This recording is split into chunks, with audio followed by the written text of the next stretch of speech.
In a brand new series, I'm going to be running a new series of how I think the weekend's football in real life's gone. I'm using the obviously I'm just using the Turf Moor shots on FIFA as a little backdrop to the video, so any Burnley fans looking in can look at the cathedral of football, in my own opinion, as Turf Moor in all its FIFA glory.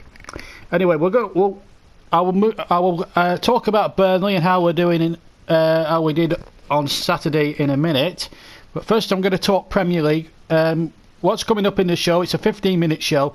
What we're going to do is the Premier League, obviously Burnley's progress week on week under Sean Dyche, and we're doing all right, 5th place. And at the end, I'm going to pay a tribute to one of the great innovators of football in this country, both as a player, a manager, and a TV pundit as well, Jimmy Hill. So we'll do a little short tribute for Jimmy Hill at the end, because I think it's right on this weekend to pay tribute to him, because he did a lot to help the modern game spring along. But first we're going to talk about the Premier League, and we're going to talk about Leicester to start with, and the win against Everton. I didn't expect them to actually be top at Christmas. It swings and roundabouts. It could have easily been Burnley this year if we'd have won that game at Leicester here against Leicester at Turf Moor against Leicester at the back end of last season. If only we'd have won that game and stayed up. But there you go. Will we have got Ranieri in? I don't think we would. But no, credit to Leicester. Jamie Vardy, Meret Mahrez, they are superb talents. I think Jamie Vardy will go. If he keeps playing the way he is, I think he will be in the squad for the European Championships. There's no doubt about it. I think he's exceptional. They were talking good things about him in his early days at Fleetwood Town when they were moving up the non-league pyramid, and that was fantastic. But Mahrez had a good game. The 2 penalties that Leicester got, fair decisions. Although maybe if you were being hypercritical, maybe Tim Howard should have been sent off for being the last man. But Everton played well as well, and probably if you look at the game over statistically, they should have at least got a point out of it yesterday, I'm sure. But you can't deny Leicester. They've been fantastic. They've been a breath of fresh air for the Premier League this year, haven't they? And upsetting. And also Crystal Palace, they've had a good start to the season. They had a tremendous run at the Britannia Stadium yesterday against Crystal Palace. I mean, that's not an easy place to go to and get a result there. Mark Hughes, you know what you see with them is what you get, normally. Manchester United, I'll be very, very surprised if Van Gaal is still in a job by New Year. I feel sorry for Manchester United supporters. When you pay, I mean, they charge the earth at Old Trafford, I believe, for season tickets and the like there, and probably individual match tickets. And when you're a fan paying that sort of money to go and watch your team play, I think you want to be royally entertained, and I don't think the Manchester United fans are being entertained. Now, I'm not trying to criticise the manager in any way, shape or form, but Manchester United, they need to be a lot better than what they are, and considering how much money is spent, do the new players need time to bed in? I mean, that's the conundrum, really. It's one of those, I suppose. But a defeat to Norwich, though, when you're Manchester United, is unacceptable, really. Very much unacceptable. But to give Norwich the fair dues, I thought Alex Neil did a terrific tactical job. He outwitted Van Gaal in every department. They were very solid defensively. Yes, United threatened for the last 20 minutes, and Martial took his goal very well, but so too did Norwich. They took their goals well. Poor defending, really, from Manchester United. And it's the only plus side that I can offer for United fans is the return of Wayne Rooney, but I think he should be playing as a centre forward rather than a midfield, than a number 10, I think. I think they need to ditch this one up top formation and get 2 up top. I think they're more better with 2 up top than they are 1, I think. and really attack the opposition like they used to in the Ferguson days. And I think United, I mean, there's talk about Mourinho going, there's talk about coming to Old Trafford, there's also talk Pep Guardiola is going to end up in England. Will he end up at Chelsea next season? Will he end up at Manchester United? We'll have to wait and see, really.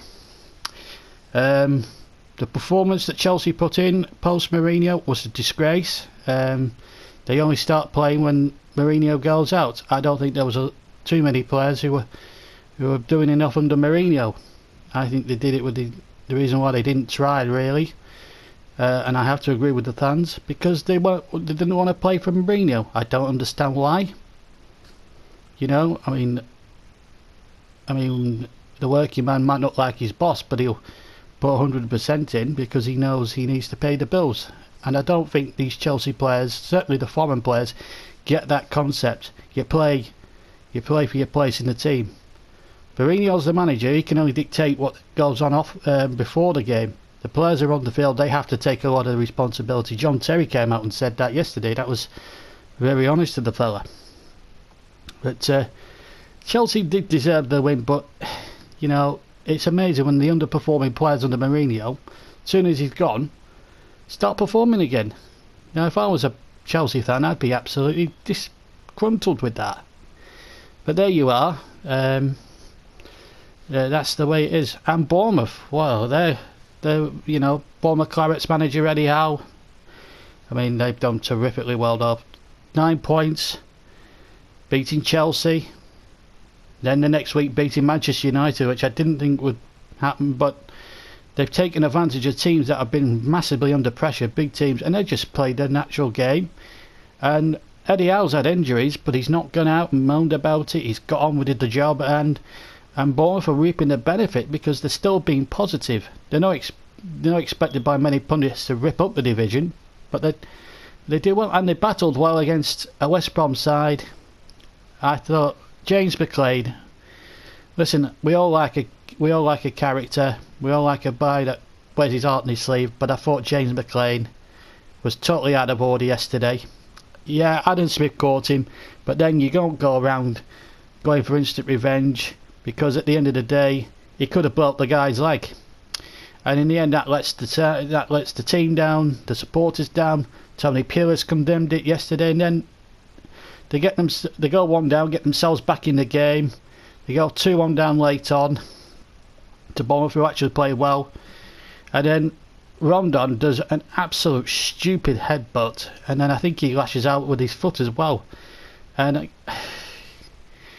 that to me is ill-disciplined by certain individuals. I'm certain Tony Pulis will be tearing his hair out. That's the last thing he needs now. 2 of his key players out, and had a very busy time of the year with the Boxing Day fixtures and all these fixtures. Now you've got to play twice in 2 days. It's all, you know, he needed all hands on deck. Now he's without 2 of his best players, and in McLean's case he could end up with a 3-match ban if the FA decide to. Watford winning against Liverpool, that's a great result for Watford. They're having a good run at the moment. They're great, crash in the top 6. Great result there. Newcastle, Villa. I think Villa, I fear for them a lot, really. I admire them. They are a big club in terms of stature, the history. I mean, they won a European Cup, for God's sake. You know, what's going on at Villa? Are the players not? I mean, Remy Gard, I can't really judge him. You can't really judge him, really. He's only been in the job 4 or 5 weeks. But it's been a shambles for the last 5 or 6 years. I don't know what you Villa fans make of it, but was Tim Sherwood? Should Tim Sherwood have been given more time to see his team through? Who knows? But we're not going to judge Remy Gard, but they got a point. But they needed all 3 against Newcastle, really. But Newcastle, I think Newcastle will be okay. I think, but it's going to see. It'll be interesting to see what happens over the course of the season. Anyway, Burnley. Well, after 6 games without a win yesterday, we won at Fortress. Well, what was Fortress Turf Moor 4-0 against a very poor Charlton side. Ironic really though, in the build-up to the game, the Charlton manager said, well, it's a good time to play the Clarets. So it was a good time for you to get fresh, and we absolutely violated them. Scotty Arfield, 2 magnificently taken goals. Second one was a deflected goal, I will admit. Gray got himself on the score sheet.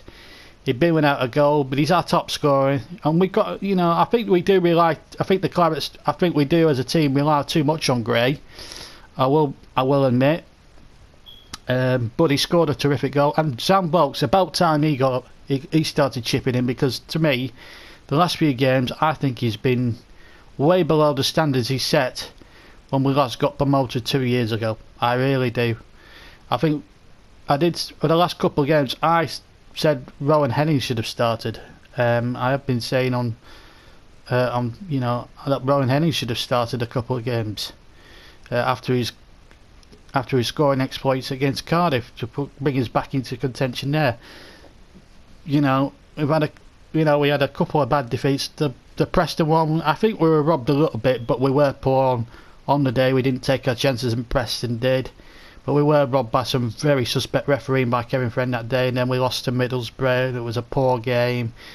But we're back on track, and with Hull losing as well, that sort of helped a little bit, close the gap on them. If we can beat them on Boxing Day, then I think we're back in with a shout to the top 2 and really going to challenge the likes of Brighton, Derby and Middlesbrough.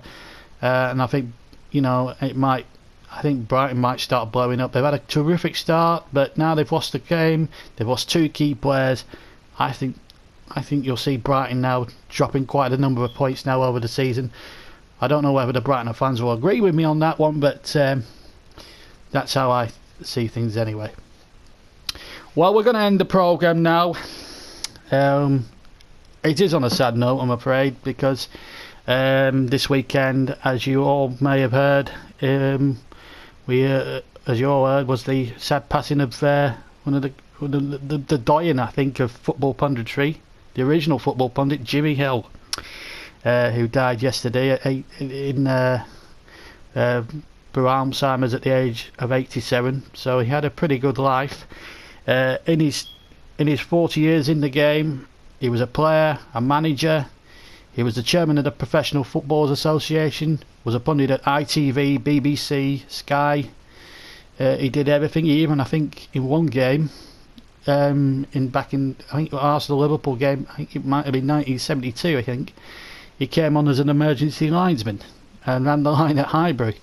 So he did a lot of things. He abolished the wage cap at the time in the late 50s, and paved the way for modern football. I mean, he was a pioneer. He presented Match of the Day for God knows 20 years, and I think he doubled presenting on the analyst job. I mean, that is just fantastic. And he was, and he was very opinionated. He'd have fights with Terry Venables when they were pundits at the Beeb. There was one occasion where they had to give marks on an England performance one night in a World Cup qualifier or something, and Venables gave England an 8, and Jimmy Hill, I think he gave England 7.5 and 3/4, but that's how he worked, and that's the way. A lot of people didn't agree with what he said, but at the end of the day, he was well respected within the football community. He served Fulham, Brentford and Coventry very, very well. Coventry, I mean, to do what he did, take Coventry from the 3rd to the first in 6 seasons, was an unbelievable achievement. And the only reason he walked out on the club in those days, when they got up into the first division back in the late 60s, he wanted a 10-year contract and the chairman wouldn't let him have it. So he wandered off to ITV, and the rest was punditry history. But he inspired a generation of pundits like Alan Hansen, Lee Dixon and one or two others. Even Brian Clough in his day was just an explosive pundit as Jimmy Hill. But the guy will be missed, and he's done a lot for the game of football, and I think he should be remembered very fondly for the great things he's done for the game. Anyway, that brings me to the end of another edition of the first edition of John Boy's Football Review. Hope to see you next week, or next week for another one. Till then, have a Merry Christmas.